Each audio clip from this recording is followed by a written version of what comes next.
Hey, good evening, everyone. This is Kathy from Brainler Books, here with Leah Johnson and Nicola Yoon to celebrate Leah's second pandemic baby, Rise to the Sun. Woo! I'm going to read the code of conduct first, and then just talk about why I'm so excited to have Leah and Nicola on this show tonight. And then we'll turn it over to them and get started. Please make sure you put your questions in the Q&A. Ask a question at the bottom. And please buy the books. The way these authors can continue writing and doing this is you have to buy this. You have to show that this is worth it to you. Like, buy the books. I don't even care if you don't buy them from me, but really, buy them from me. But you need to buy the books, please. Like, just put it on your automatic buy. They write them, you buy them. That's how it should be. All right. So at Brainler Books, we aim to build a stronger community centered around the discussion of inclusive literature. Our goal is to create an environment where traditionally marginalized voices feel welcome to participate, speak up, ask questions, and engage in conversations. This requires a harassment-free and inclusive environment that recognizes the worth of every participant. We invite all those who participate to help us create a safe and positive experience for everyone. All right, so let me just tell you, Nicola broke on the scene with everything. From the title to that incredible story that I then had to go and research because I'm like, oh my God, could this be real? Is this true? She's in this bubble? Because I grew up with a bubble boy and I was blown away. This is the literature that I was waiting for. So I was super excited about that. And then she came out with The Sun is Also a Star. And every single character in that book played a part. There were like no secondary characters. Like, everybody's contributed to this story. And it was so amazing that when I got done, I went back and reread A Raisin to the Sun. And then I went and got Lorraine's biography, and I just had to know everything. Like, when they started We Need Diverse Books, one of the things Nicola says that books can save lives, and I took that as my motto: raise money and open my store, with the idea that books, especially diverse, inclusive books, can save lives. And that's why I'm here today. Like, so inspired by everything she's done, and hopefully soon everything she will continue to do. And then Leah, a Black girl from Indiana, writing a book. I barely had to do anything. Like, I didn't even have to worry how good this was going to be. But then the book blew me away. It was full of joy, and I had never seen Black lesbians in a book as main characters, and it wasn't even about that. And it was fun. Like, I'd never seen that. Think about that. This is 2020. I was 50 blah blah years in 2020, and that's the first time I had read that. And I was just so excited about that. And so when Rise to the Sun came out, I don't even know. If you haven't read this book, you need to grab it. It's about music. These kids go to a festival. It's like bringing back that whole surreal environment because everything is like compacted, right? Everybody's your best friend. Everybody's like, it's just all of that. And then romance, and then finding yourself. And then friendship. I don't know. These two people are two of my favorite authors, and I am just honored to have them both here. And I thank you both for doing this tonight. And I'm going to just disappear and turn it over to them. Thank you for being here. Thank you so much for having us, Kathy. That is like seriously the best intro in the history of intros, was it not? Right, I'm a little shook up. I'm like a little emotional right now. I know. But I was like, I'm not going to cry sitting here in my office. It's not happening. Right. Well, and for what it's worth, like, when Kathy was like, everything changed the game, I was like, yeah, absolutely. Like, I know people are tired of me talking about it, but like, you really are like my OG for real. So this is like very cool. I mean, just like when you think about how much has shifted over the years, and we'll get into this later, it's kind of a wild journey we're all on, right? Especially like the Black girl authors. But first, I'm going to start out with, how are you? And I really mean it. It's been ridiculous, like last year and a half. So how are you? Tired, mostly. Yeah. I feel like I put out my first book June of last year, and from there it felt like I haven't slept like once, like no sleep at all since then. Yeah. Which has been part of a very cool journey, but also has been like wildly unexpected. And nobody, when you go to an MFA program, it's not like they like teach you what it's like to put a book out, like after it happens, like right, how that like feels. The business part. Yeah. They teach you how to write it, but the rest of it is kind of like figure it out as you go. Yeah. So yeah, I don't know. It's been a real adventure, but I'm like excited to have another book out and more books coming. Like it just doesn't feel real, actually. Right. Yeah. I mean, so you haven't had the experience of like not having a pandemic book yet, right? Like have you been out hugging people, having people tell you how awesome you are? I mean, you know what? Yeah. Hugs. I don't know if I'm there yet. I'm Midwestern to my core, so I love a good embrace. Yeah.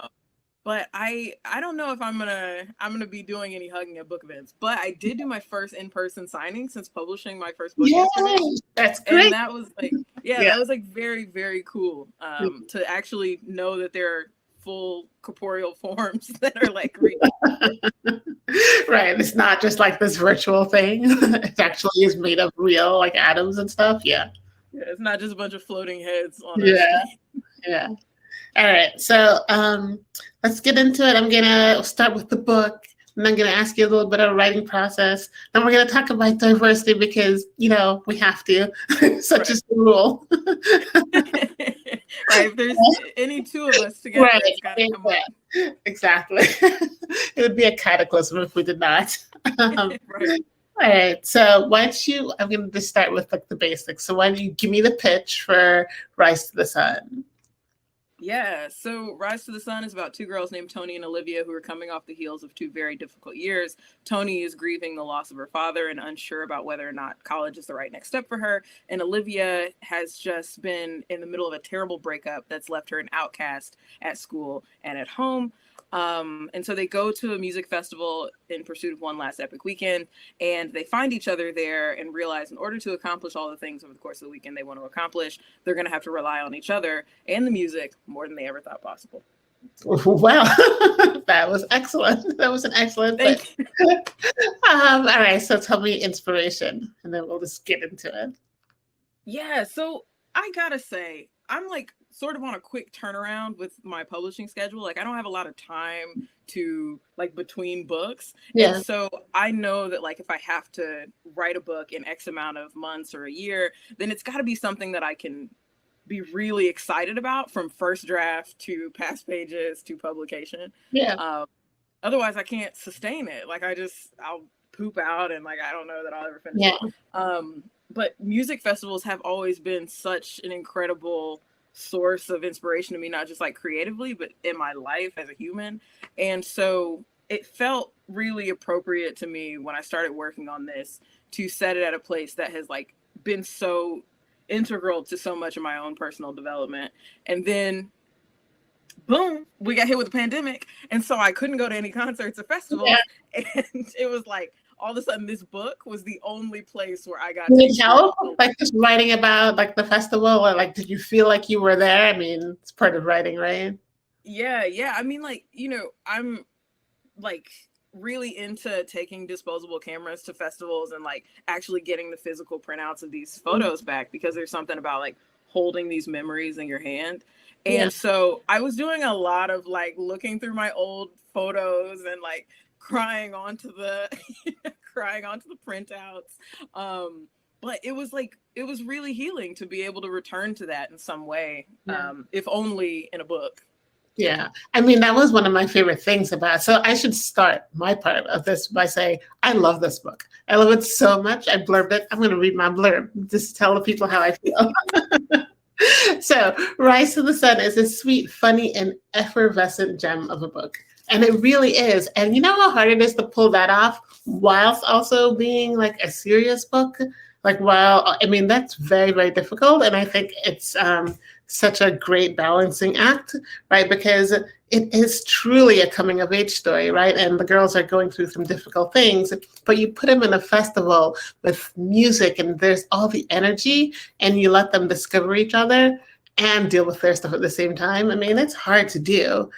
So kudos to you. And then I just wanted to I just really thank you so much.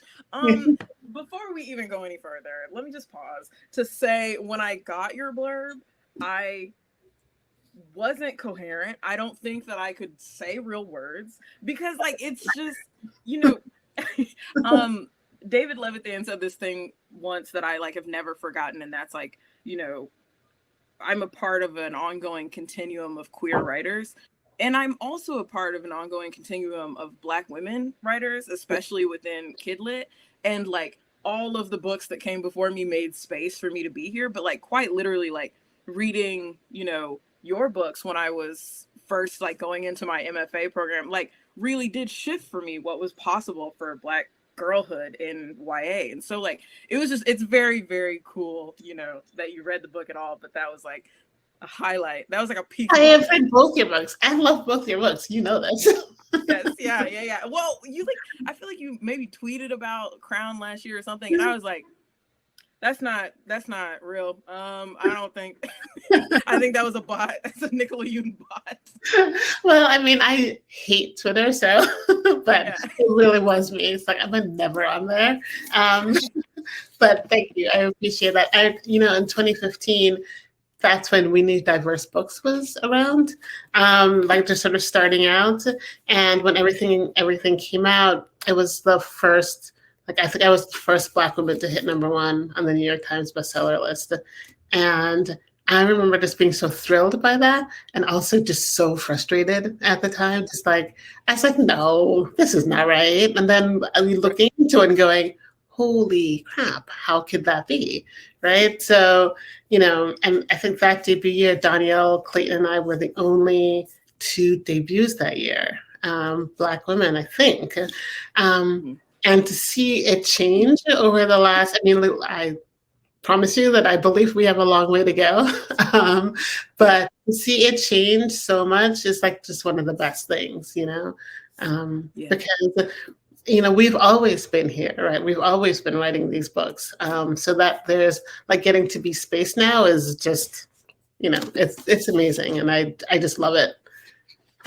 Okay, so I want to read the dedication because I love this dedication actually in your book. To the Black girls who have been told they're too much and to the ones who don't believe they're enough, you are the world's most beautiful song. I want you to talk to us a little bit about that. Yeah.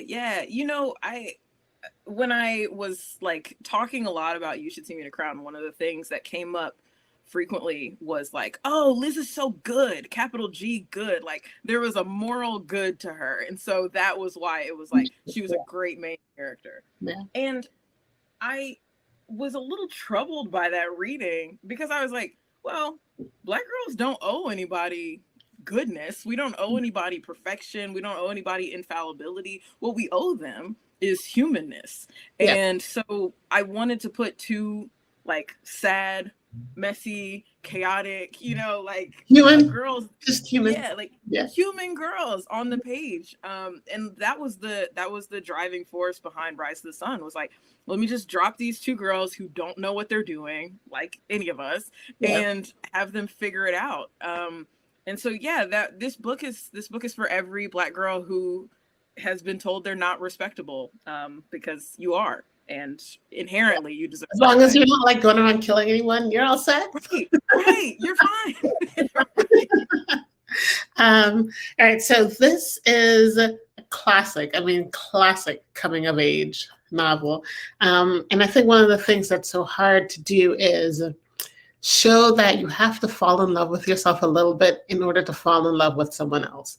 And I think both Olivia and Tony are struggling with this. Talk to us a little bit about that idea that, you have to love yourself, you have to come into yourself before you can even get to that next step. Yeah. I think I have always been better at loving other people than I have been about loving myself. Mm-hmm. And so I was like showing up. I was showing up for the people that I love. But at the end of the day, like, Leah, before you end up with anyone else, you always are going to have to end up with yourself. Like, whether these people are here or not, you're always going to be here. And so one of the things that I realized, like, growing up that I had internalized in a lot of like love stories was that like the person on the other end of the I heart, whatever formula is the puzzle piece that's supposed to complete you. I don't believe in that. I don't believe we need completing. I believe we are our own full circuit. And so like the thing that we have to do is like sort of come into our own and figure out what it means to be who we are and what we want. And that can only make us stronger members of a community, of a relationship, of a partnership, of a friendship. And so, that's my bread and butter. That's really what I'm trying to do. I like, romantic love stories, like all my books are romances, but also they're love stories between me and me. Right. And I feel like that's one of the things that's so hard for, especially when you're younger, for you to understand, right? Like part of falling in love is falling in love with yourself, right? Like I like the person I am with my husband, right? And I couldn't be in love with him unless I thought I was pretty cool. And like, right. I remember the boy I was dating before I met David, he was terrible. He was like not a good dude. And at one point I realized, I was like, you know what?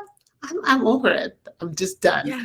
And that's the thing that taught me. I was just like, I am awesome. And I need an awesome boy. That's it. And I learned that lesson, right? Period. Yeah. This is what I'm saying. Like, I can only be, like, if a relationship is working the way it's supposed to work, then I should love myself more because of this person. They should constantly be doubling down on how dope I am. And so, like, if I have an opportunity to write these books, which I'm gonna keep doing until they give me the boot. If I have the opportunity to keep writing these books, I want to write love interests that are reminding Black girls, like, hey, you're super cool. I like you a lot. Right? Yeah. Yeah. Right. So, okay, I'm gonna ask you a little bit about diversity, but especially about like queer representation, because I do think that that's weird. Woefully underrepresented, especially Black girls who are Black queer girls, like in literature. So, the call for more diversity in children's literature has been going on for a few years. And I feel like some of the conversation has been productive. I feel like some of the conversation has been stupid, like beyond belief. Right. As it often is on the internet. Right. I still feel like we're at Diversity 101, and I want to hurt people. So tell me how you feel about where we are, like the progress we've made. Like, what do we have to do to make it so we never have to talk about diversity anymore? Like, how did we get there? You know what? Let me say this. Everybody worried about critical race theory, rah. Y'all don't even have the basics. Y'all worried about collegiate level study. Y'all need to be worried about kindergarten level, okay? We haven't even covered that base. So let's start there. That's one. Two, I say this all the time, and I know folks are like, Leah, please get another statistic, but I'm gonna say it anyway.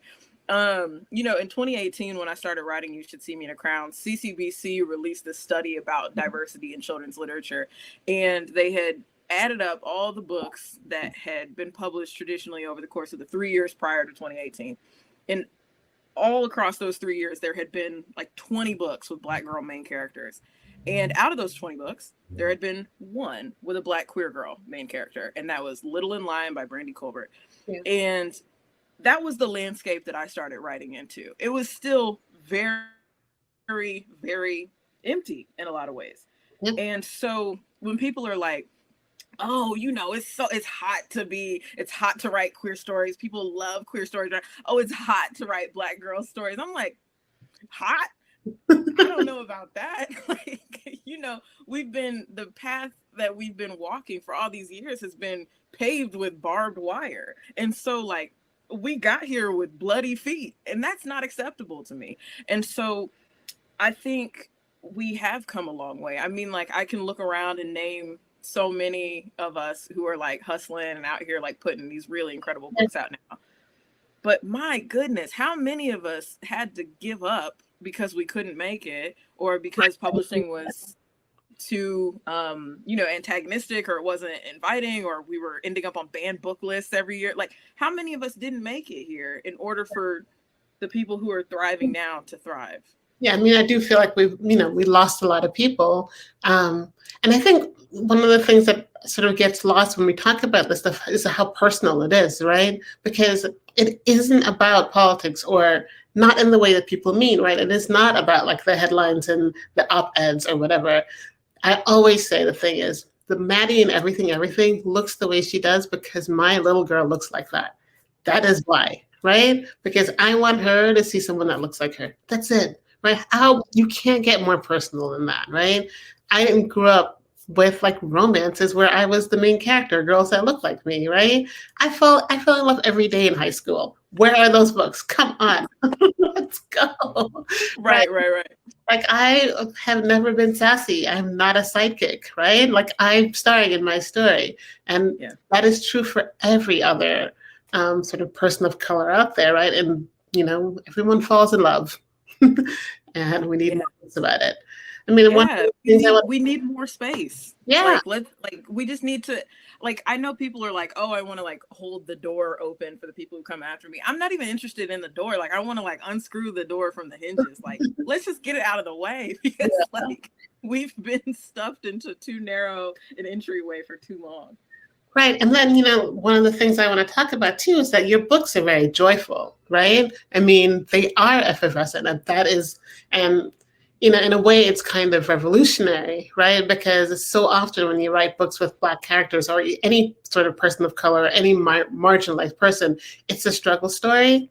And I will say this forever, that we still need these stories because we live in America, and America is deeply flawed, right? Right. And I do think those books save lives. But I think there are other kinds of life. I think there's a metaphysical life to be saved, right? And that is saved when the stories are joyful, right? That is saved when, like, the Black girl saves the world, right? Like she is chosen one. So talk to me about like the joy in your books. Yeah. I mean, so when I wrote You Should See Me in a Crown, I was like really fortunate that I had an editor who knew the vision from day one. And every time I was like in a draft veering into like, a little bit too angsty, she was like, hey, brighten it up. And so like at every turn we were doubling down on this idea that like when Black girls come to this book, when they walk away from these pages, then they should know that they are cared for and that they are loved, and that above and against all else, they are deserving of all the love that I can give them within this book, but also the love that they can get in the world. And I think a lot of times folks think you can't hold joy and pain in the same hand, but I think that you can. I mean, that's what it's like to be a human. It sucks. Yes. Being a teenager sucks. Like, but also it's like incredible. It's wonderful. It's like everything feels huge and new. And so, it's just really important to me to like talk honestly and without condescension to young Black women, but also give them some adventures. Like I was right there, you know what I mean? I was right there getting voted class clown. I was right there being involved. I was right there like, falling in love and unsuccessfully. So like we should see that, and we should also know that like, hey, it also is kind of bogus. Yeah, like that girl in these environments sometimes. Yeah, I mean, it's just something about creating a safe space too, right? Mm-hmm. David and I started an imprint at Random House Children's Books called Joy Revolution. And the whole mission is to, publish books by people of color, about people of color. And they're just like big, swoony love stories, right? And David and I have wanted to do this since we were in graduate school. And, finally we got to a place where, we could get it done. But one of the things that David always says is that, you just want it to be safe. Like we all know the time when you're like watching TV or something, and like maybe the Black character comes on, or like the Asian dude comes on, and it's like a kind of dread, right? You're just like, oh, please don't screw it up. Like, please don't stereotype it. Like, please don't die at the end. Please, I'm begging you, right? Right. And so like, I want more books like that, right? I want more books like when I pick it up, I know that she's going to have her heart broken maybe, but I don't want her to die at the hands of police or something, right? Like I just want, like, I want something else too, right? I want that I want the joy. I want the full measure of our humanity, right? And I think you're really add to that, especially for Black and queer girls. And, I am thankful for you writing these books. I'm so deeply honored. I mean, I'm thankful for you, which I mean, how many times can I tell you? The limit does not exist. But I think like for a long time, we have seen two types of stories about Black folks, but queer folks in particular, is that like you get the trauma narrative, which is that like maybe you'll kiss somebody along the way, but you're gonna have to die in exchange for that. Or you get the like, I am perfect without flaw, taking over the world, like, Stacey Abrams saves democracy syndrome. You know what I mean? Like, you're completely robbed of any type of personhood. And I just think that, like, my lane is to put some flawed Black girls on the page and give them some adventures. Like, that is the thing that keeps me wanting to come back. Because if I don't feel good when I'm writing it, then I can't imagine that it would feel good to read it. Right. But I mean, I also think it's even more than, like, I always think that stereotyping is a failure of craft too, right? Like you can't write it's just bad writing. It's just sloppy. It's just very lazy writing. Right? Like, and part of being a writer is to be empathetic. I mean, like, otherwise don't do the job. Like, it's just, you don't get to do it then. So I don't know, like, our job is to tell the truth. And the truth is, girls are flawed, and queer girls are flawed, and they're amazing too, and vulnerable and beautiful and smart, and should get their love stories. All right. We'll get off. So I'm going to ask you, we're getting to the point where I'm going to make you guys ask me questions so that I can ask Leah the questions. It's my favorite part of events is questions. I don't know. What do you think, Leah? I love when the audience asks things. So put them into the ask a question box. I'm going to ask Leah a couple more things, and then I'm going to go to you. Why don't you tell us a little bit about your writing process, journey to publication? Like, do you have snacks while you're eating? Do you write your first drafts by hand? Like, how do you do it? Yeah. So, I mean, my writing process used to be really regimented because I was broke. And so I had to work a lot work actual like day jobs in addition to like writing my book. And so I was like working from like 10 to 6, and then I would take an hour break to call my mom and eat a snack. And then I would go to a coffee shop in Union Square and I would write for 4 hours. I would take the train back to Brooklyn, and then I would do my third job, and then I would wake up and I would do it all again the next day. Yeah. And so it was like a very strict writing schedule, which didn't leave me a lot of room to play around. I didn't have no space to be like, maybe I won't write today. No, girl, you're gonna write today. Yeah, we gotta pay these bills. And so that was my writing process for all of You Should See Me in the Crowd. And then with Rise to the Sun, I was writing in this room with these walls in a little box, and wasn't going outside at all. And so it was just very chaotic. I was like writing from 11 p.m. to 5 a.m. and I was sleeping for 3 hours. I was like waking up at I don't know. Noon. Are you generally a night owl? Yeah, I used to be, and then I crossed from 25 over to 26. I'm on the other side of my 20s now, and I'm like exhausted constantly, so I can't write at nights as much anymore. But yeah, no, I was really, really lucky. A lot of stars aligned to get me to publishing my first book. And so I was like, well, I'm just going to keep grinding until one day maybe I don't have to work like this anymore. Yeah. And I think maybe we're approaching that era. So yeah. No, I know it's funny because I appreciate what you just said. People talk about success, and it is a grind, but it's also luck, right? And anyone who says it's not, luck's not involved. It's just lying to you, right? It's just not true. Right. There's definitely, but you got to work for it too, right? I'm like, honestly, like, I think the thing that is tough to swallow is that, like, publishing is not a meritocracy. The kindest, most talented people are not the people who are always the ones like getting the splashy deals and like ending up on all the lists. Like, sometimes your favorite writers suck as humans and also as writers. But like, you know, the other side of this is that like I have been really fortunate to have a lot of people who didn't have to advocate for me along the way and like, you know, decide that this book is going to work. We're going to figure out a way to make this work. We're going to figure out a way to make you as a writer work, which is like, that's the whole kit and caboodle. So I'm like, you know, I feel really fortunate. Yeah.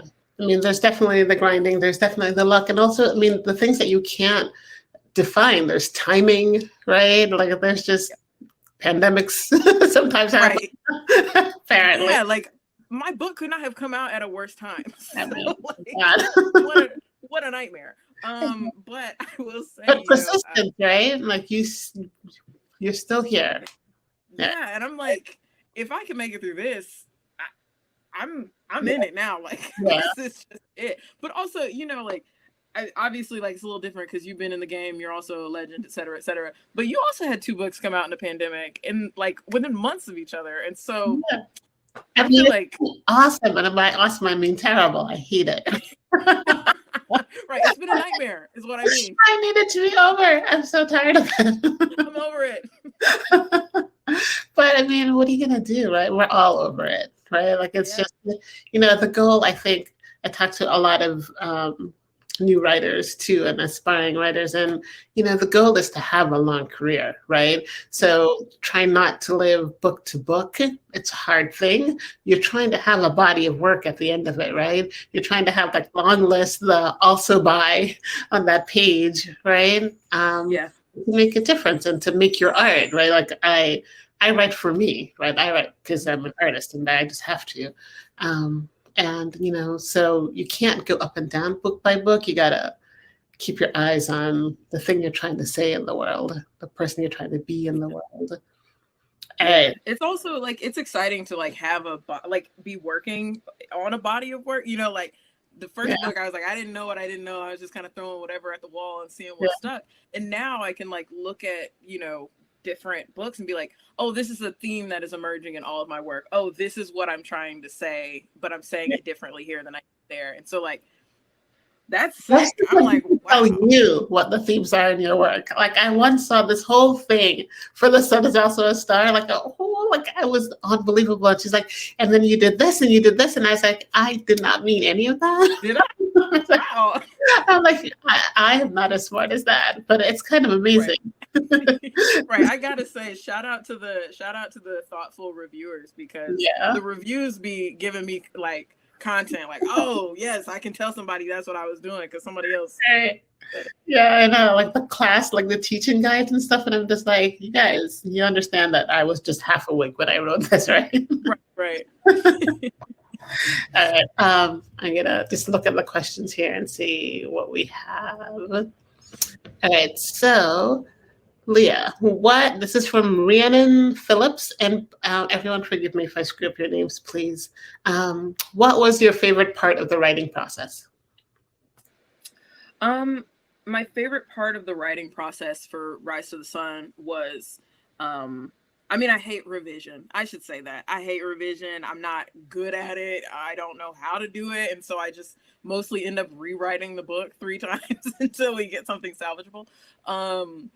But my favorite part was that there's a character, her name was Amani. She's one of the main character's best friends. And there's like a sort of third act surprise with Amani. And I didn't know that was going to happen until I was like 2 drafts in. And that is like one of my favorite things about revision, is that you can discover things in your own work that you didn't know that you were doing until you get there. It's like, oh, I get it now. That's why that character was coming off that way. And so that's like, those are the little delights in writing that sort of keep me going. For me, I hate first drafting with like a passionate intensity, but I hate it so much. But I like revising, actually, and always say that I don't have a career because I'm good at first drafting. I have one because I'm good at revising, right? So I will do it like as many times as it takes. And I do like that process of discovery. It's like decorating, like, it's like you have like the bare structure, and then you're putting the walls on, and when you get to the part where you're putting the wallpaper in, it's just the best, right? When like, the thing is coming together. Yeah, that's the real magic emerges in revision. I think like I do almost all my first drafts within a matter of like weeks. Like it's a pretty quick process, but it's like also I want to say, like, don't you do your first drafts by hand? Like you are like a longhander. I can't imagine. I can't even read my handwriting, one, but two, like I can't keep up. I tried writing by hand once and I couldn't keep up with my brain. Like my hands don't move fast enough. Yeah. And so like the real magic emerges in revision, but like the thrill for me is definitely in that first draft. Interesting. My husband is the same way. He's just like you, and I don't understand it either. All right, let's see. Well, I love this question. This is from Anna. Where were you when you first held your published book in your hands? Oh man. Yeah, I was in the kitchen in my parents' house. It was like really weird and emotional because I like had come back home to like ride out the pandemic. And so I was like, I had written this book about a place that I no longer lived in. It's sort of a love letter to it. And I was all of a sudden like transported back into it physically. But then I was like holding this book that I had written in absentia, and then I was like there. And so it was very, very strange, like putting my book in my passenger seat and like driving around my hometown like, hey girl, you remember Did you cry? My mom like recorded my book unboxing, and I didn't cry on camera, but I definitely cried the minute she pressed end. Yeah. Because I was like, I'm not gonna give the public this. Yeah. I can't give this to them. Yeah. Can't be this earnest on Maine. But yeah, I definitely cried. I spent a lot of time crying about my first book. I was in my editor's, I was in New York. She had the advanced reader copies, and she didn't tell me that she had them. And I was in her office just sort of being in like at Random House, and she gave it to me, and I burst into tears, just like, it was horrible. All right, everybody look away. Nobody look upon me. Right, and I have photos of that, but sorry, my little girl is here, my darling. Hey! You have to ask Papa. But Papa doesn't know. Okay, be gone. I'm so sorry. That's okay. Let's see. Oh, if you could write about anything next, what would it be? By Natalie Gross.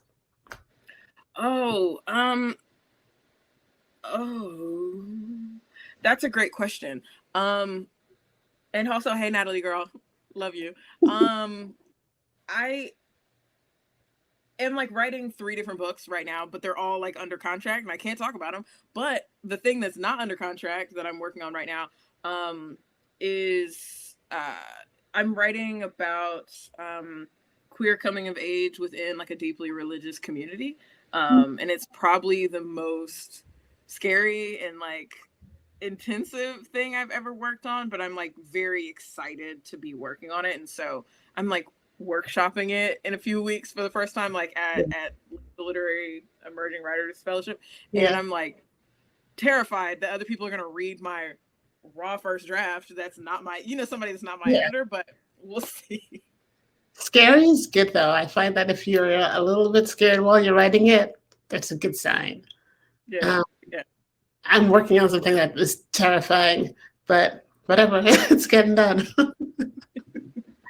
Let's see.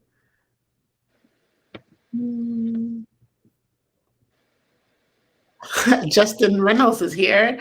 How can we give you our support? We want to see you win! Exclamation point. Don't play yourself. I just want to see y'all win. You know what, Justin? Thank you for asking. You can continue to send me DJ Khaled memes. That is delightful to me. That keeps me going. But for everybody else, like review the work of the writers you love, like talk about it publicly, like request it at your local library. Like there's so many ways to hype up the books that you love and the writers you love without ever spending any money. All you need is an internet connection, and it like goes a long way. So word of mouth is a powerful thing. I mean, I know when I like tell my friends, you must read this book, they go read the book, right? So like if your passion is coming through, people will go pick it up. They'll go to the library if you don't have the money for it. But yeah, I mean, support. I think one of the things we all noticed that we did during pandemic is, what did we do? We read books, we watched TV. Support the arts. Right. That's literally. Well, right? And I gotta say, like, you know, my first book was not like some massive book. Like it wasn't like, oh my gosh, Leah got paid $1 billion for this book, spectacular deal in Publishers Marketplace or whatever it's called. Like it wasn't that. It was like, it was really low key. It was like, I thought 12 people were gonna buy it, and my mom was all 12 of those people.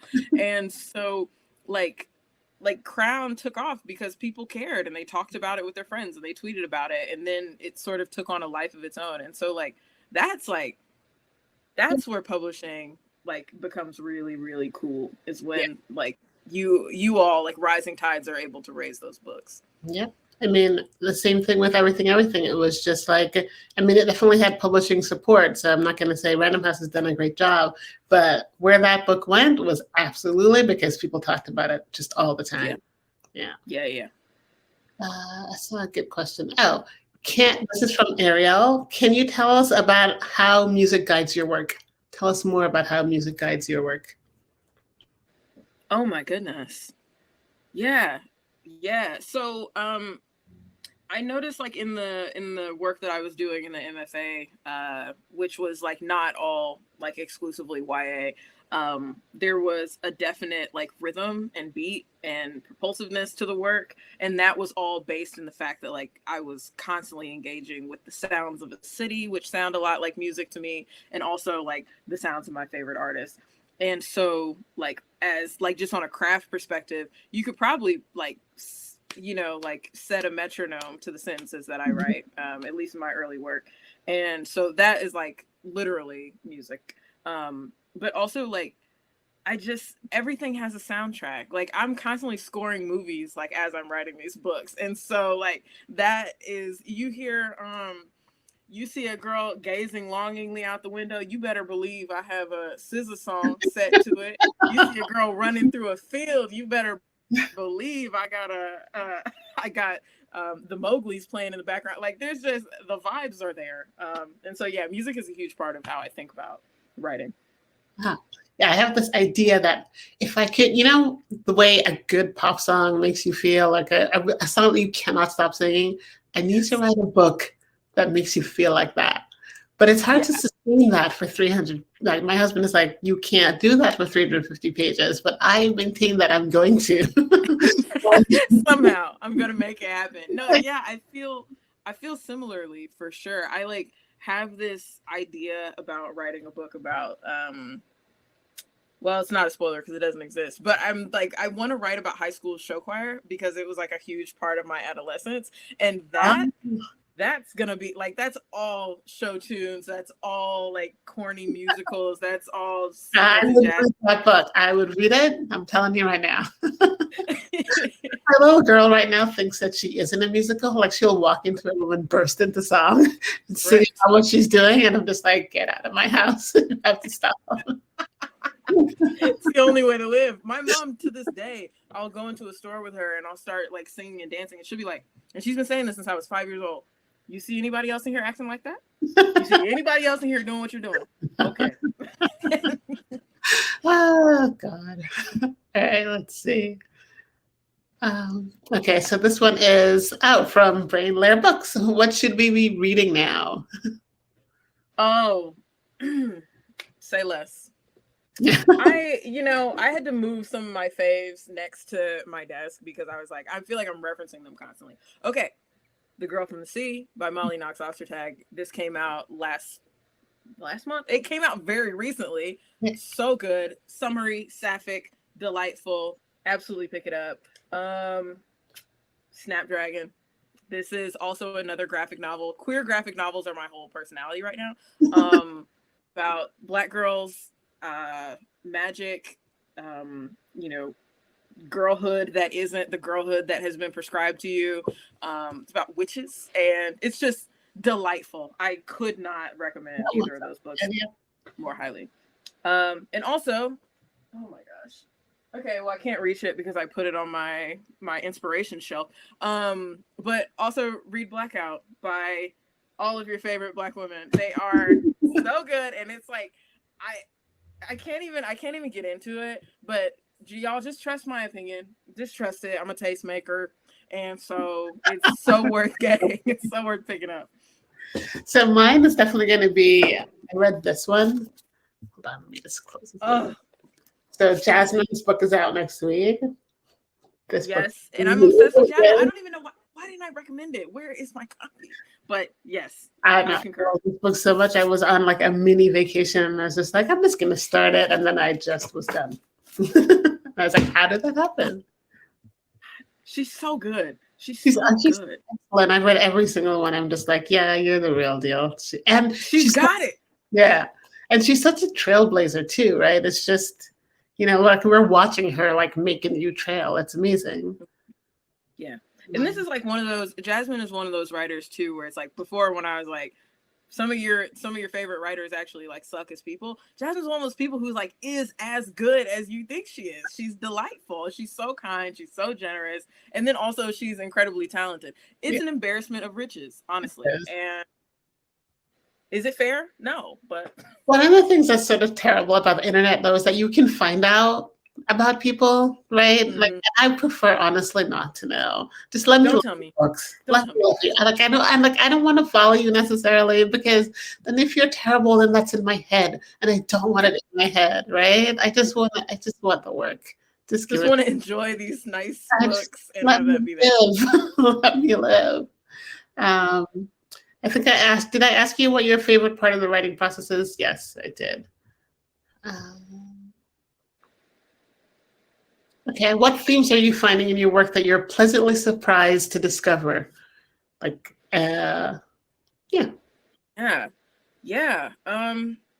Grief like keeps popping up. And this is like it's not like a happy thing to discover, but I realize that like even when I'm not talking about actual like death, I'm almost always talking about grieving something, whether that's like a former self or a former relationship that no longer exists in the same way. I'm like constantly talking about like what it means to sort of bounce back from losing something of yourself. And so that's coming up a lot, and people keep talking to me about it, which is like cool. What else? I don't know what else I have been like surprised by, except for like I love himbos. I love writing himbo characters, and I didn't know that until I was like 3 books in, and I was like, oh wow, yes, I love writing the goofy guy best friend. That's my bread and butter now. You know what I really love? I love a good dumb guy. I feel like right, like the dumb guy that just stumbles into everything, like not macho at all, just pretty stupid. It's like one of my just here to have a good time. You know what I mean? Like I'm not here for a long time. I'm here for a good time, and that's what I love. Okay, who are Tony and Olivia's favorite bands? Oh, like if they were real people. So this is the thing. Yeah. I just make up bands in the book because I'm like, we can't excerpt lyrics without some jumping through some copyright hoops. Yeah. So some of the bands that are most important to them, artists like Tony loves Mavis Staples and the Staple Singers, Hozier, the Fugees, and the Arcade Fire is like a huge band that pops up. And Olivia she's a big like sad white girl, like emo girl fan, so she really likes Olivia Rodrigo. She's into her. A lot of Maggie Rogers, and then she's given like big arena rock bands, so like the Killers. I think those are like their go-tos. That's a good list. I feel like it's a good cross section, just covering all of our bases. That is a good list. All right, so if you guys have more questions, put them in the chat. Otherwise, I'm going to ask Leah my own questions. Okay, so one thing that I really appreciate about this book, and is also very difficult to do, is the dual POV. Tell us your tips and tricks for that. Well, let me tell you, for anybody who wants to know, had I known how difficult it was, I wouldn't have done it. What? It really is. I thought it was just gonna be a casual, no big deal. They're just gonna have slightly different voices. No, it doesn't quite work like that. So I'd say, like, first of all, sometimes this doesn't emerge until a couple drafts in, but like, know what each character's emotional arc is. Like, there's the arc of the book, there's the arc of the romance, but there's also like two separate arcs that have to intersect, and that tension has to align. And so the thing that one of your characters wants has to be in total opposition to the thing that the other character wants, because that's how like the friction of a love story works. Yeah. It's like, you love, I don't know, hypothetically, one person is a poet and the other person is really into science, and they're like, nah, love doesn't work like that. Never anything like that. Never. That's weird. I've never read that before, but if I had, that would be chef's kiss. You know what I mean? So, yeah, I would identify that as early as possible so that you can like differentiate their voices based on that, like reverse engineer it. Yeah. I mean, one of the things that I found and works for me is do some dumb practical things, like in everything. Ollie doesn't use punctuation. Like, he just doesn't like grammar. He doesn't like capital set. Do you know what I mean? That, like, basic, the sort of physical stuff like that can help you get into the mindset of the character too. So, you know, like choosing a thing and just like really going into that thing, you can always dial it back. Yeah, like it's just, you know, hammer it at first and then you can get subtle. But it's hard. It's a pain in the butt. It's not easy at all. But you did. And a good trick to know if you did it is if you just cover up the title. Can you tell who's talking without actually having to see the chapter title? And then if you can do that, then you're doing all right. Yeah. So and I couldn't do that until I got to past pages. It took me until the very end of the book. Right, and that's the thing that people sometimes don't know, especially if you're a newer writer, is that stuff doesn't happen on the first draft. Absolutely does not. Like, no one does that. It's draft like 10 before, and then you can go out there and pretend you're a genius, but you're not a genius, right? Right. All right, I have just one last question, Leah. What's next for you? Oh, wow. Yeah. Well, what's next is I'm probably going to sleep for a couple days. I think after the book is like for real, like out there, I'm going to like take a long nap. But like professionally, I have a couple more books coming out, which is like very cool. And the next thing that has been announced so far is my middle grade, which is coming out in spring of 2023. It's called Ellie Engel Saves Herself. It's about a 12-year-old girl whose biggest problem is that she has a crush on her best friend. And then she wakes up one morning after a freak earthquake, and she also has the power to bring things back to life with her touch. And so that's with Disney Hyperion. It'll be out in 2023. And I'm like very excited to work on it. And my little girl is dying to read it. She already knows about it. There you are. Oh my. Oh, well, I can't wait to send it to her then. This is like, it's like so cool that I get to write to a different audience now. Like not teenagers anymore, like people who are small, like very small people. That's like really thrilling to me. It sounds great. And like, we really are genuinely in the Yoon household dying for this book. Well, thank you. I'm thrilled to bits to finish it. One day that will happen, and then we will have a book. All right, that was awesome. You guys were amazing. That hour went so fast. That was fantastic. Thank you both so much. But Nicola, you have to tell us what you have next, and then we can leave. Oh God, I don't know what I have next. I have my book just came out. I had 2 books come out this month. I'm all set for a while. Hey, make sure you pick up Blackout and you pick up Instructions for Dancing. Yes, if you don't have them already, get them. Thank you guys for coming.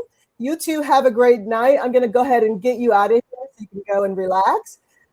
Audience, I need you to make sure you buy their books, please. I appreciate you showing up tonight. Enjoy the rest of your evening. Bye.